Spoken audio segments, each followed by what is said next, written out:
Electrochemistry का अगला topic है नर्स्ट इक्वेशन। देखो नर्स्ट इक्वेशन जो है वो हमें हेल्प करती है किसी भी इलेक्ट्रोड का इलेक्ट्रोड पोटेंशियल मेजर करना other than standardised condition.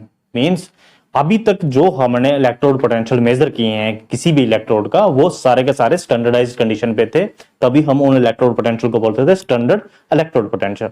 Means उसमें जो साल्ट की कंसंट्रेशन है वो फिक्स थी, 1 मोलर थी, टेम्परेचर कंडीशन थी 298 केल्विन, और किसी भी इलेक्ट्रोड का जो इलेक्ट्रोड पोटेंशियल हमने मेजर किया था with reference to hydrogen electrode measure किया हुआ था। ठीक है, स्टैंडर्ड हाइड्रोजन इलेक्ट्रोड के कंपैरिजन में इलेक्ट्रोड पोटेंशियल मेजर किया हुआ था। अब देखो किसी भी इलेक्ट्रोड का जो इलेक्ट्रोड पोटेंशियल है मींस उसकी इलेक्ट्रॉन लेने की या देने की जो टेंडेंसी होगी, क्योंकि इलेक्ट्रोड पोटेंशियल क्या है, दो तरह का होता है, ऑक्सीडेशन पोटेंशियल और रिडक्शन पोटेंशियल। ऑक्सीडेशन पोटेंशियल मतलब इलेक्ट्रॉन देने की एबिलिटी और रिडक्शन पोटेंशियल इलेक्ट्रॉन लेने की एबिलिटी।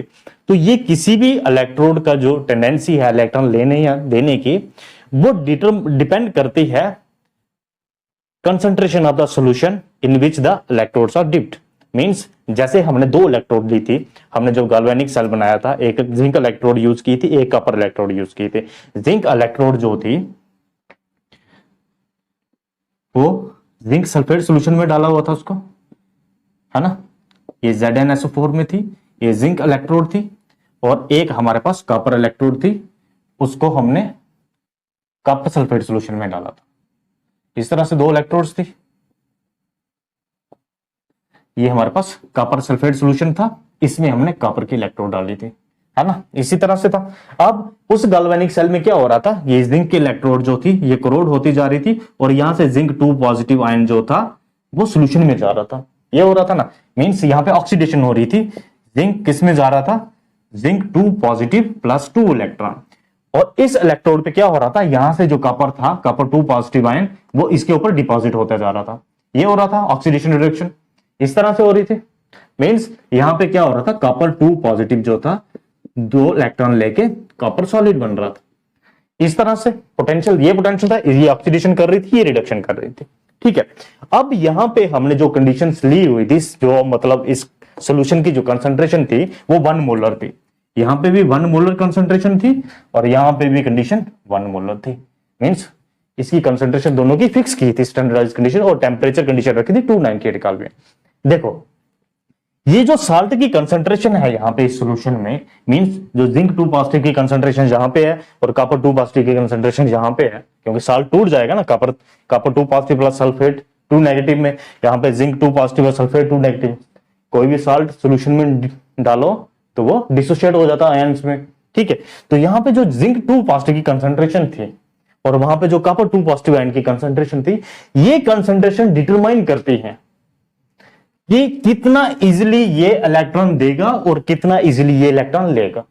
मींस इलेक्ट्रोड पोटेंशियल जो इनकी टेंडेंसी इलेक्ट्रॉन देने की और उसकी इलेक्ट्रॉन लेने की, ये डिपेंड करेगी कि इसमें जो सॉल्यूशन आपने लिया हुआ है इसकी कंसंट्रेशन कितनी है। क्यों, देखो यहां पे क्या हो रहा था, जिंक से जिंक 2 पॉजिटिव में जा रहा है, मींस इसमें जिंक 2 पॉजिटिव की कंसंट्रेशन बढ़ती जा रही है, और उधर कॉपर 2 पॉजिटिव यहां से यहां पे जा रहा है, मतलब यहां पे इसमें कॉपर 2 पॉजिटिव आयन की कंसंट्रेशन जो है वो डिक्रीज हो रही है। अब अगर यहां पे जिंक 2 पॉजिटिव आयन की कंसंट्रेशन पहले से ही ज्यादा थी, अगर ज्यादा हो तो उतना इजीली जिंक 2 पॉजिटिव यहां पे नहीं आएगा, क्योंकि रेट ऑफ रिएक्शन किस पे डिपेंड करता है कि अगर जितना ज्यादा आपके पास प्रोडक्ट अवेलेबल है रेट ऑफ रिएक्शन उतना स्लो हो जाता है, जितना ज्यादा आपके पास रिएक्टेंट होता है उतना इजीली प्रोडक्ट बनता है ना। Rate of reaction is directly proportional to the reactant. ठीक है, जैसे ये देखो कॉपर 2 पॉजिटिव से कॉपर जा रहा है, मींस इलेक्ट्रॉन लेके कॉपर में जा रहा है, जितना ज्यादा कॉपर 2 पॉजिटिव यहां पे होगा उतना इजीली ये इलेक्ट्रॉन ले पाएगा। मींस यहां पे जो रिडक्शन पोटेंशियल है वो सबसे ज्यादा होगा जब कॉपर 2 पॉजिटिव आयन की कंसंट्रेशन यहां पे ज्यादा होगी, इजीली इलेक्ट्रॉन लेके इसमें डिपॉजिट हो जाएगा। मतलब इसका जो रिडक्शन पोटेंशियल है वो इसके डायरेक्टली प्रोपोर्शनल रहेगा, मतलब जितना ज्यादा यहाँ पे कॉपर 2 पॉजिटिव आयन होंगे उतना इजीली इलेक्ट्रॉन लेके वो उस पर डिपॉजिट होता जाएगा। इधर उल्टा होगा, इधर यहां से जिंक 2 पॉजिटिव इधर आ रहे हैं, तो इधर जितना जिंक 2 पॉजिटिव कम होगा उतना इजीली जिंक 2 पॉजिटिव इसमें आएगा, फॉरवर्ड रिएक्शन उतनी ज्यादा होगी, मतलब जिंक 2 पॉजिटिव आयन बन रहा है फॉरवर्ड डायरेक्शन उतनी ज्यादा होगी जब जिंक 2 पॉजिटिव यहाँ पे कम होगा पहले से।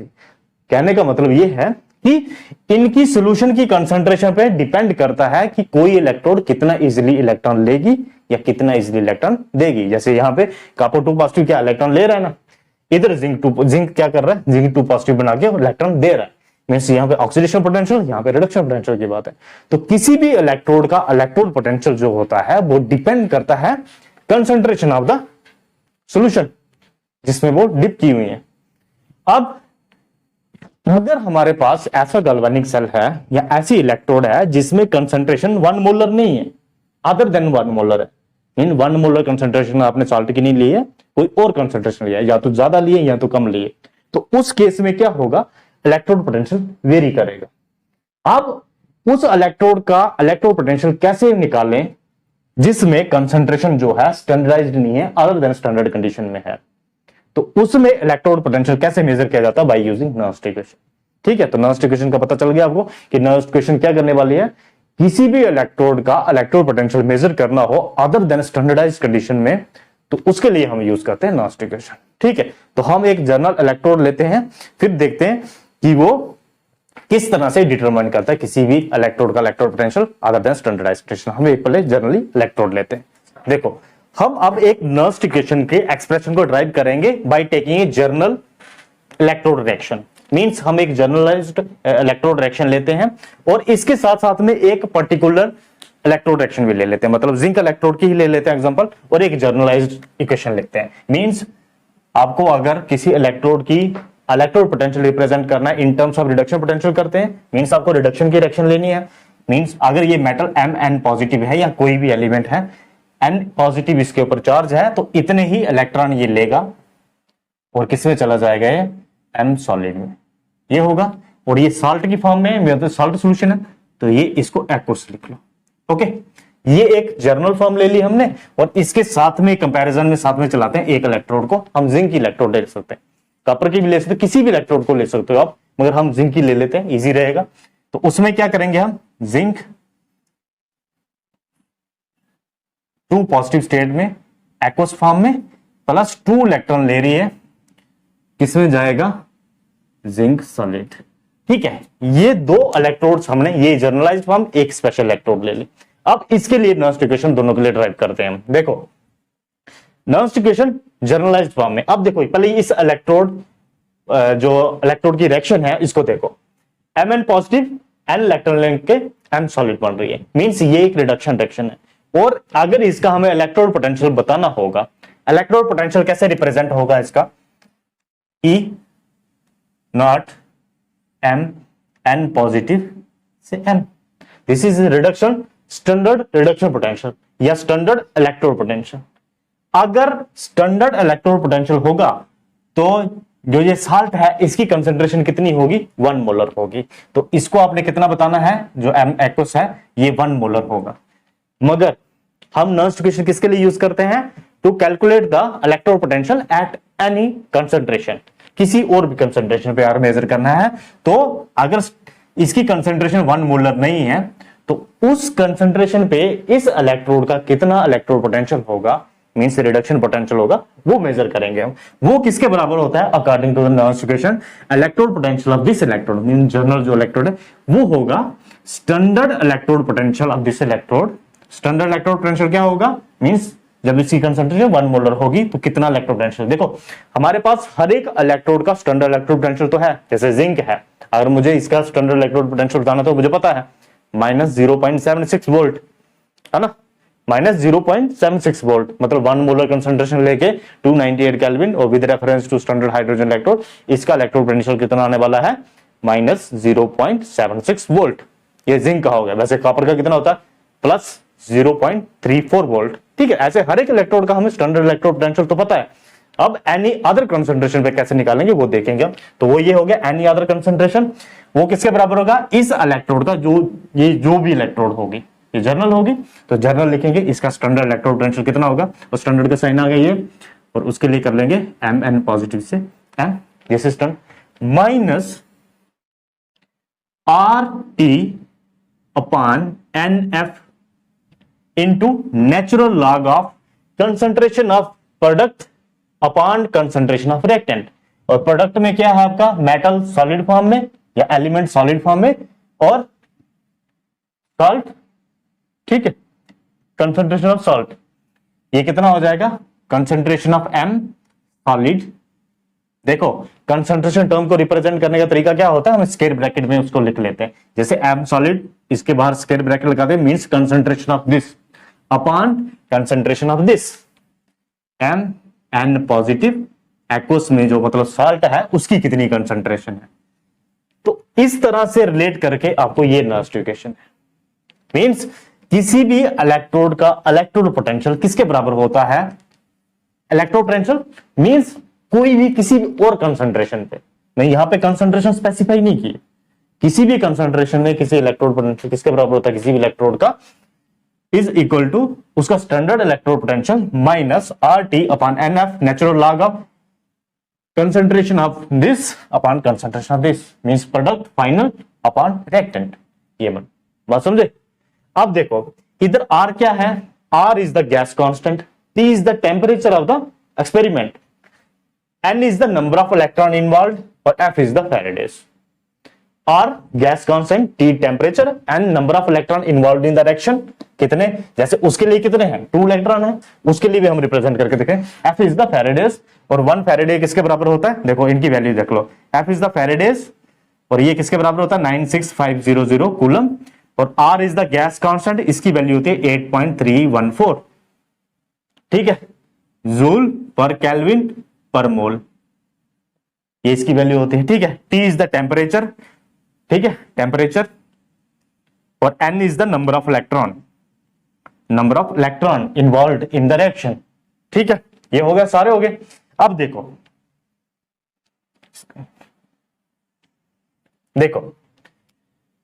अब यही रिएक्शन हम इस इलेक्ट्रोड्स के लिए लिखते हैं। देखो ये किसके बराबर हो जाएगा, electrode potential of this zinc electrode means Zn2 positive से जिंक जा रहा है, दिस इज ये किसके बराबर होगा, standard electrode potential of zinc electrode Zn2 positive से zinc minus RT upon NF natural log, Ln is the natural log concentration of zinc solid upon concentration of zinc 2 positive aqueous, zinc solid की concentration upon zinc aqueous की concentration, ठीक है, ये इस form में लिख दिया। अब इधर आपको R की वैल्यू पता है, अगर टेम्परेचर ऑफ द एक्सपेरिमेंट पता है तो वो भी डाल सकते हो, N is the number of electron, वो कितने हो गए 2 इलेक्ट्रॉन इन्वॉल्व हो रहे हैं यहाँ पे, और F is the Faraday's 96500 coulomb के बराबर होता है, ठीक है। अब देखो नेचुरल लॉग को लॉगरिथम बेस 10 में कन्वर्ट करना हो, देखो जो भी आपको लॉग की वैल्यू आपको टेबल से मिलती है उसमें लॉग का जो बेस होता है वो 10 होता है, ठीक है। तो नेचुरल लॉग को अगर लॉगरिथम विद बेस 10 के साथ कन्वर्ट करना है तो आपको कांस्टेंट वैल्यू लगानी पड़ेगी एक 2.303, कितना लगाना पड़ेगा 2.303। तो इसको हम कन्वर्ट कर सकते हैं लॉग को, नेचुरल लॉग को with log base 10, E naught मतलब standard electrode potential of this metal Mn positive से M माइनस 2.303, क्योंकि आपको कांस्टेंट वैल्यू लगानी है, लगा ली, RT अपॉन NF इंटू अब लॉग आ जाएगा विद बेस 10, ठीक है, concentration of metal solid upon concentration of Mn positive aqueous, okay, ये आ गया। अब अगर हम इनकी वैल्यू भर दें, R गैस कांस्टेंट की वैल्यू भर दें, F फैराडेज की वैल्यू भर दें और 2.303, और एक चीज और, जो टेम्परेचर आपको यूजुअली दिया जाता है वो सेम वो स्टैंडर्डाइज कंडीशन वाला ही दिया जाता है, क्योंकि 298 kelvin is the temperature for the standard condition, और उसको मेंटेन करना इजी होता है, 25 डिग्री सेल्सियस किसी भी रिएक्शन के लिए मेंटेन करना बहुत इजी होता है, ठीक है।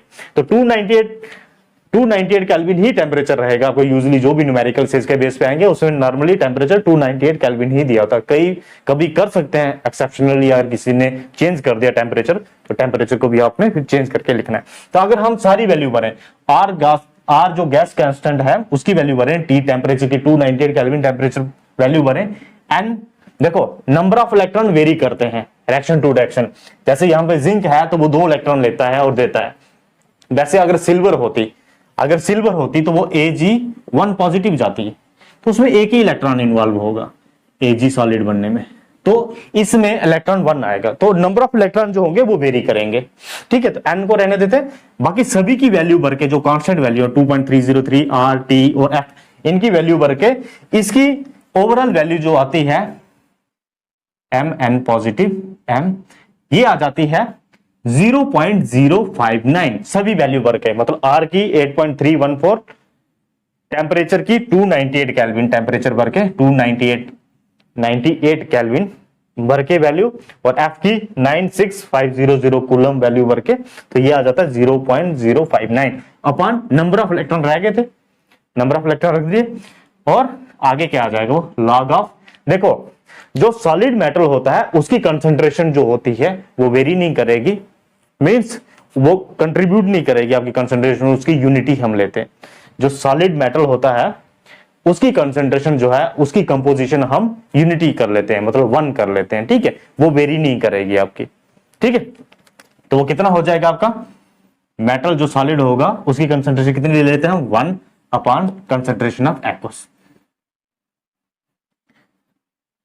Mn positive aqueous. Okay, this is concentration.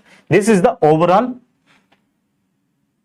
expression for Nernst equation for a journal electrode reaction. ठीक है, किसी एक जर्नलाइज्ड इलेक्ट्रोड रिएक्शन के लिए आपको ये नर्स्ट इक्वेशन है। इसमें आपको क्या मिलेगा, उस इलेक्ट्रोड का इलेक्ट्रोड पोटेंशियल अगर मेजर करना है, मींस ये रिडक्शन पोटेंशियल, जब भी इलेक्ट्रोड पोटेंशियल बोला गया है मतलब वो रिडक्शन पोटेंशियल है उस इलेक्ट्रोड का।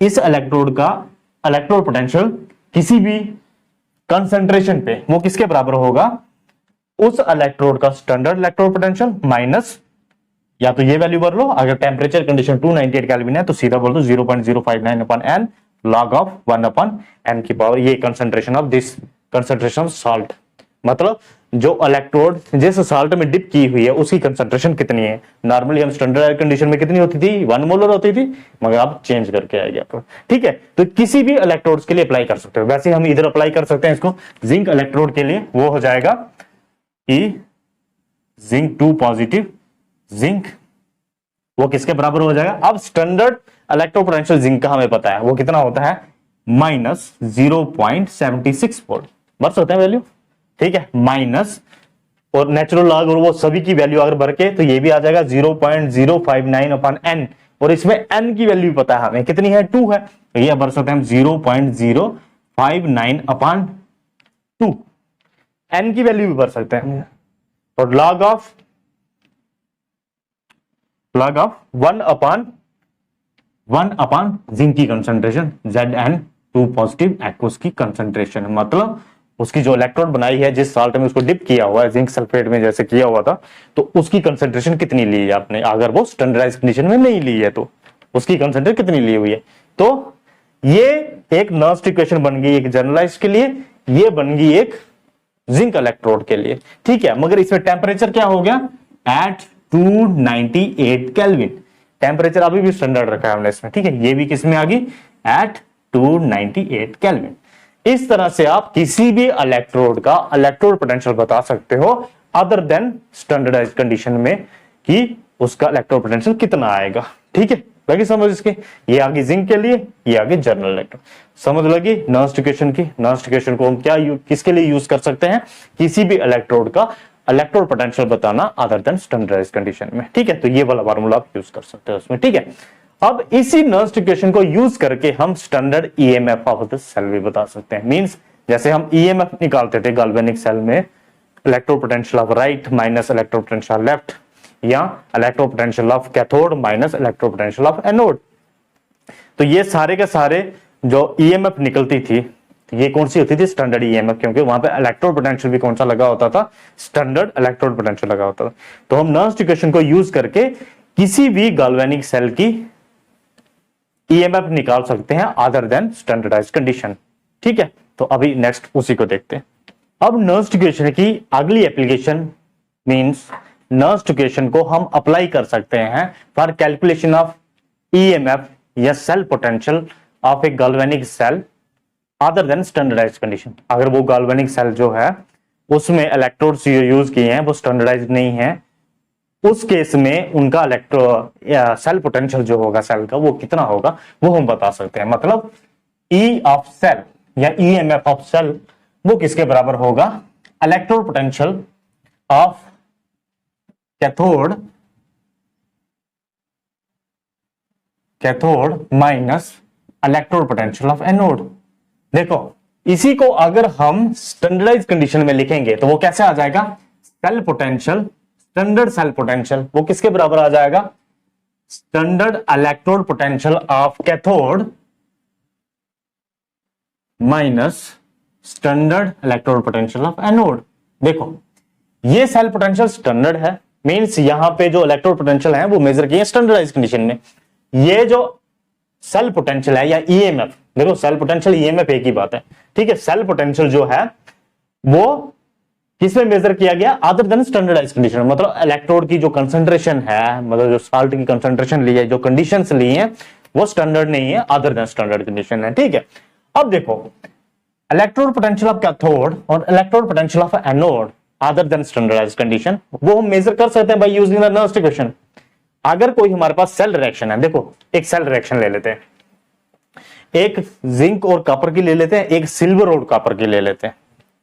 देखो जिंक जो होता है, जिंक और कॉपर में ऑक्सीडेशन कौन करता है, रिडक्शन कौन करता है, ऑक्सीडेशन करेगा जिंक और रिडक्शन करेगा कॉपर वाली इलेक्ट्रोड। तो बन जाता है जिंक से जिंक 2 पॉजिटिव और बीच में साल्ट ब्रिज, कॉपर 2 पॉजिटिव से कॉपर सॉलिड। ये देखो ये लिख लेना एक्वस, मतलब साल्ट कौन सा है, ये सॉलिड ये एक्वस, ओके। यहां पे कंसंट्रेशन अदर देन 1 मोलर है। ये बन एक ये बना लिया हमने, एक और बना लेते हैं साथ। दूसरा बनाते हैं सिल्वर और कॉपर में। सिल्वर और कॉपर के कंपैरिजन में कॉपर जो होता है वो ऑक्सीडेशन करेगा और सिल्वर जो होगी वो रिडक्शन करेगी। मींस कॉपर जो होगा यहां से अब Cu2 पॉजिटिव में जाने वाला है और सिल्वर जो होगी वो कैथोड एक्ट करेगी, मींस वहां पे रिडक्शन होगी। तो Ag पॉजिटिव से Ag में जाने वाली है सॉलिड, ये एक्वस, ठीक है, ये एक्वस और ये वाला कॉपर सॉलिड, ठीक है। ये दो सेल ले लिया हमने, गैल्वेनिक सेल ले लिया। अब देखो अदर देन स्टैंडर्डाइज कंडीशन है दोनों में। स्टैंडर्ड कंडीशन में तो हमने निकालना सीखा है, दोनों का स्टैंडर्ड इलेक्ट्रोड पोटेंशियल निकालो आ जाएगा। अदर देन स्टैंडर्डाइज कंडीशन में कैसे इसको निकाल सकते हैं हम सेल पोटेंशियल को, देखो अब ये एक गैल्वेनिक सेल की रिप्रेजेंटेशन है और ये दूसरे गैल्वेनिक सेल की रिप्रेजेंटेशन है। अब देखो इन गैल्वेनिक सेल की ये रिप्रेजेंटेशन दी है, अब ये सेल रिएक्शन नहीं लिखी है हमने, सेल की रिप्रेजेंटेशन दी है, इनकी सेल रिएक्शन लिखो। मींस ये वाला ऑक्सीडेशन कर रहा था, ये वाला रिडक्शन कर रहा था, हाफ फ्रैक्शन ये है, हाफ फ्रैक्शन ये है, दोनों को कंबाइन करेंगे तो हो क्या रहा है ओवरऑल, जिंक जो था वो सॉलिड था, कॉपर जो था 2 पॉजिटिव वो एक्वस था, ठीक है, मतलब सॉल्ट। ये किस में होगा, जिंक यहां से जिंक 2 पॉजिटिव स्टेट में आ गया था, एक्वस में हो रहा था ना, इसमें जिंक 2 पॉजिटिव स्टेट में जा रहा है और इधर कॉपर 2 पॉजिटिव कॉपर में जा रहा है, ठीक है। ये भी रिएक्टेंट है, ये भी रिएक्टेंट वाली साइड पे लिखेंगे, ये प्रोडक्ट और ये भी प्रोडक्ट, इस तरह से लिखेंगे, प्लस कॉपर सॉलिड, ये हो गया। ये इस सेल की सेल रिएक्शन होगी, ठीक है, समझ रहे हो। अब इस सेल की सेल रिएक्शन लिखो, इस सेल की सेल रिएक्शन वो किसके बराबर होगी, हाफ रिएक्शन में लिखते हैं एक्चुअली देखो इधर जिंक से जिंक 2 पॉजिटिव जा रहा है, कॉपर से कॉपर 2 पॉजिटिव से कॉपर जा रहा है, इसमें 2 इलेक्ट्रॉन इन्वॉल्व हो रहे हैं। कितने इलेक्ट्रॉन इन्वॉल्व हो रहे हैं, 2, क्योंकि दोनों के वैलेंसी 2 है, एट ए टाइम 2 इलेक्ट्रॉन का एक्सचेंज हो रहा है। मगर यहां पे वेरिएशन है, यहां पे 2 पॉजिटिव है, यहां पे सिल्वर 1 पॉजिटिव है, ठीक है। तो इनकी हाफ रिएक्शन आप लिखोगे तो एक कॉपर से कॉपर 2 पॉजिटिव जाने पे 2 सिल्वर Ag पॉजिटिव से Ag में जाएंगी, मींस यहां पे सिल्वर की रिएक्शन जो होगी वो डबल हो जाएगी, 2 से उसको मल्टीप्लाई करेंगे। हाफ रिएक्शन लिख के देख लो नहीं तो पहले। ऑक्सीडेशन वाली रिएक्शन क्या होगी, देखो ऑक्सीडेशन वाली रिएक्शन ये है, कॉपर से कॉपर 2 पॉजिटिव जा रहा है प्लस 2 इलेक्ट्रॉन इन्वॉल्व हो रहे हैं, ये है। और रिडक्शन में क्या हो रहा है, रिडक्शन में क्या हो रहा है, Ag पॉजिटिव प्लस एक इलेक्ट्रॉन सिल्वर सॉलिड में जा रहा है, ये एक्वस, ये सॉलिड, ये लिख सकते हो आप। ठीक है, अब देखो यहां पे 2 इलेक्ट्रॉन निकल रहे हैं, यहां पे 1 इलेक्ट्रॉन यूज हो रहा है। तो अगर इलेक्ट्रॉन को बैलेंस करना है तो इस रिएक्शन को आपने क्या 2 से मल्टीप्लाई करना पड़ेगा, तभी ये जाता। अब सेल रिएक्शन कैसी हो जाएगी, डबल में आएगा, ये वाला पोर्शन जो है डबल में आएगा, ये वाला, ये सिंगल, ये वाला बल। कैसे बनेगी ये, copper solid plus 2Ag positive aqueous. ठीक है, इसको 2 से मल्टीप्लाई करना पड़ा, gives us copper 2 positive aqueous plus Ag solid. इस तरह से ये सेल रिएक्शन बनेगी। अब यहां पे भी 2 इलेक्ट्रॉन का इन्वॉल्वमेंट हुआ और Ag2 बनेंगे, सॉरी ये भी लिखना, प्लस 2Ag बनेगा। ठीक है, 2 इलेक्ट्रॉन बैलेंस हुए, फिर बात समझे। ये सेल रिएक्शन इस वाले सेल की आ गई और ये वाली सेल रिएक्शन इस वाले सेल की आ गई, बात समझे। अब देखो, अब इस सेल रिएक्शन से हम इसका सेल पोटेंशियल निकाल सकते हैं। वो कैसे निकालेंगे, according to the Nernst equation, इस सेल का सेल पोटेंशियल किसके बराबर होगा, मतलब E ऑफ दिस सेल वो होगा standard cell potential of this cell. Means standardised condition में इसका सेल पोटेंशियल या ईएमएफ कितनी होगी वो हम बता सकते हैं, क्योंकि जिंक का भी हमें स्टैंडर्ड इलेक्ट्रोड पोटेंशियल पता है। मींस एनोड का भी पता होगा, कैथोड का पता हो तो निकाल सकते हैं। मींस सपोज करना आपने ये स्टैंडर्डाइज्ड कंडीशन में इसका कितना सेल पोटेंशियल आएगा, ईएमएफ कितनी आएगी, वो आप निकाल सकते हो। ठीक है, वो निकाल लिया, minus same value by RT upon NF, next question जो इलेक्ट्रोड पोटेंशियल के लिए हमने की थी वही वाली value, into natural log of concentration of product upon concentration of reactant. Concentration of product क्या है इधर, zinc 2 positive aqueous into concentration of copper. ठीक है, this is the concentration terms of product side upon concentration terms of reactant side. वो क्या आ गया, copper 2 positive aqueous, ठीक है, concentration of this into concentration of zinc solid, concentration of zinc solid. Okay, ये आ गया। अब इस नेचुरल लॉग को अगर लॉग विद बेस 10 से आपने कन्वर्ट करना है तो 2.303 बनेंगे, इधर कुछ नहीं करना आपने, सेम वही चीज आ जाएगी। 2.303 आर की वैल्यू बनेंगे, गैस कांस्टेंट की 8.314, टी टेम्परेचर 298 केल्विन, अगर वही टेम्परेचर रखा है। N is the number of electron involved, 2 electron. F is the Faraday's 96500 coulomb के बराबर होता है, वो वैल्यू भरेंगे, वही आ जाएगा 0.059 और सारी वैल्यू भरेंगे तो ये क्या आने वाला है आपका, देखो standard cell potential of the cell minus ये वैल्यू भर दी आरबी टीवी और इसका 2.303 की वैल्यू भर ली। ठीक है, तो ये आ जाएगा 0.059 upon N, number of electron. इधर 2 है उसको भर सकते हो आप, इस सेल के लिए पर्टिकुलर 2 है, 2 भी भर लिया हम। ठीक है, अब देखो इधर लॉग लग गया। अब जो सॉलिड में मेटल है उसकी कंसंट्रेशन क्या लेते हैं हम, 1 लेते हैं, यूनिटी। ठीक है, यूनिटी, इसकी भी यूनिटी हो जाएगी, ये भी 1 हो जाएगा, ये भी 1 हो जाएगा, बच जाएगी zinc 2 positive concentration plus copper 2 positive concentration. तो बस ये लिखना आपने, ऊपर क्या आ जाएगा, जिंक 2 पॉजिटिव की कंसंट्रेशन अपॉन कॉपर 2 पॉजिटिव की कंसंट्रेशन, इसकी कंसंट्रेशन अपॉन दिस कंसंट्रेशन, ये आ जाएगा cell potential of this galvanic cell. लगी समझ। तो ये किसी भी जर्नलाइज के लिए, अब ये 2 अलग क्यों लिए थे मैंने, देखो अब जब हम इस सेल रिएक्शन का सेल पोटेंशियल बताएंगे, मैं सीधा इसका ये वाली इक्वेशन लिखूंगा, ये वाली इक्वेशन लिखनी है अब इसकी सीधी, हमने ये वाली वैल्यू लिखेंगे, मगर जो इसकी कंसंट्रेशन टर्म्स होंगे, इधर कंसंट्रेशन टर्म्स जो होंगी वो वेरी करेंगी, क्योंकि यहां पे कंसंट्रेशन टर्म्स ऑफ सिल्वर जो होगी उसको रेस भी करना पड़ेगा वो पावर के उसके कोफिशिएंट के साथ। मींस यहाँ पे इनके सभी के कोफिशिएंट 1 1 थे, इधर कॉपर 2 पॉजिटिव का कोफिशिएंट 1 था, इधर जिंक का 1 था, सभी के कोफिशिएंट 1 1 थे, तो इनकी पावर जो थी वो भी 1 1 ही थी। मगर यहाँ पे आपको 2 टाइम सिल्वर है, तो इसकी कंसंट्रेशन टर्म जो होगी उसको अपने raise to power its coefficient 2 के साथ उसको रेज भी करना पड़ेगा। तो ओवरऑल इसका जो ई ऑफ सेल निकलेगा वो हो जाएगा E0 of cell, mean cell potential at that concentration, वो किसके बराबर होगा, स्टैंडर्ड सेल पोटेंशियल माइनस ये वाली वैल्यू सीधी लिख लेते हैं हम, क्योंकि ये आर टी लॉ की वैल्यू अगर कन्वर्ट करनी है, एन एफ सब सेम सेम है, 2 इलेक्ट्रॉन इन्वॉल्व हो रहे हैं, सब कुछ सेम सेम है, तो वो आपने 0.059 अपान NB2 है, इधर 2 इलेक्ट्रॉन जो बैलेंस कर लिया हमने, 2 इलेक्ट्रॉन इन्वॉल्व हो रहे हैं, log of concentration of this upon concentration of this. तो ये कंसंट्रेशन क्या होगी, कंसंट्रेशन टर्म ऑफ कॉपर 2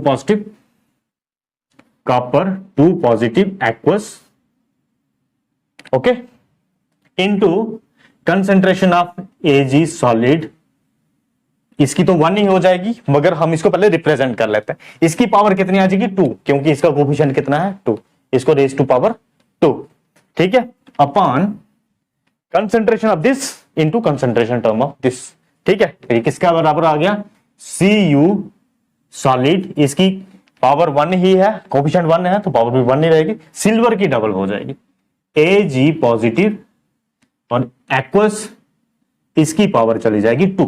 बात समझे। अब जो सॉलिड मेटल जो सॉलिड है उसकी कंसंट्रेशन टर्म हम क्या ले लेते हैं 1, यूनिटी के बराबर ले लेते हैं, ये भी 1 हो जाएगी, Ag सॉलिड है, ठीक है, कॉपर सॉलिड है, इसको 1 ले लेंगे, इसको 1 ले लेंगे, कोई फर्क नहीं पड़ेगा इसको, इनको आप सॉल्व कर सकते हो। तो सिंपली आपके पास इस सेल के लिए जिसमें ये कोफिशिएंट चेंज हुआ था, जब आपने सेल रिएक्शन को बैलेंस किया था, बैलेंस करके लिखा था, इसका कोफिशिएंट चेंज हुआ था, तो उस कोफिशिएंट की पावर भी आपने रेज करनी है कंसंट्रेशन टर्म में। कंसंट्रेशन टर्म जब सिल्वर की लिखोगे उसकी पावर जो होगी 2 के साथ वेरी करेगी, पावर कितनी आ जाएगी 2 आ जाएगी, लगी समझ। तो ये 2 सेल रिएक्शन मैंने अलग अलग लिखी थी, इधर दोनों के लिए वैलेंसी सेम है, ये जिंक 2 पॉजिटिव है, यहाँ पे कॉपर 2 पॉजिटिव, मगर यहाँ पे कॉपर 2 पॉजिटिव, यहाँ पे सिल्वर 1 पॉजिटिव है, तो एक इसकी एक स्टेप रिएक्शन, इसकी 2 रिएक्शंस इकट्ठी होंगी, बात समझे। इधर एक कॉपर जो है ऑक्सीडाइज करेगा, उधर 2 सिल्वर रिड्यूस होंगे एट ए टाइम, तो तब बैलेंस करने पे 2 Ag पॉजिटिव, उधर 2 Ag सॉलिड बने थे। जब इनकी कंसंट्रेशन टर्म को रिप्रेजेंट करेंगे तो इनके कोफिशिएंट के साथ भी रेस करना है आपको। तो ऐसे आप किसी भी सेल का सेल पोटेंशियल निकाल सकते हैं, समझे। स्टैंडर्ड ईएमएफ पता है और उसकी माइनस दिस, इस तरह से आप नर्स इक्वेशन को यूज करके किसी भी सेल का सेल पोटेंशियल बता सकते हो किसी भी कंसंट्रेशन पे। अब ये कंसंट्रेशन स्टैंडर्ड नहीं है, देखो जब हम स्टैंडर्डाइज्ड कंडीशन में ईएमएफ निकालते थे, यहां पे कंसंट्रेशन के बाहर लिखते थे वो 1m, तो जब भी 1m लिखते थे आपने सीधा समझ आना है कि ये स्टैंडर्ड कंडीशन की बात हो रही। मगर अब जो आपको आगे न्यूमेरिकल आएंगे, इधर लिखेंगे 0.01, ठीक है, 1/10, इस तरह की आपको कंसंट्रेशन आप वेरी करके देंगे, तो उसमें आपने नर्स्ट इक्वेशन लगानी है उसको, और फिर सेल पोटेंशियल निकलेगा। बस समझे, इजी है। तो ये है आपकी all about the Nernst equation, कैसे हम इलेक्ट्रोड पोटेंशियल को मेजर कर सकते हैं नर्स्ट इक्वेशन को यूज करके, और सेल पोटेंशियल को मेजर कर सकते हैं। अब इसके बेसिस पे हम न्यूमेरिकल्स करेंगे खूब सारे, ठीक है।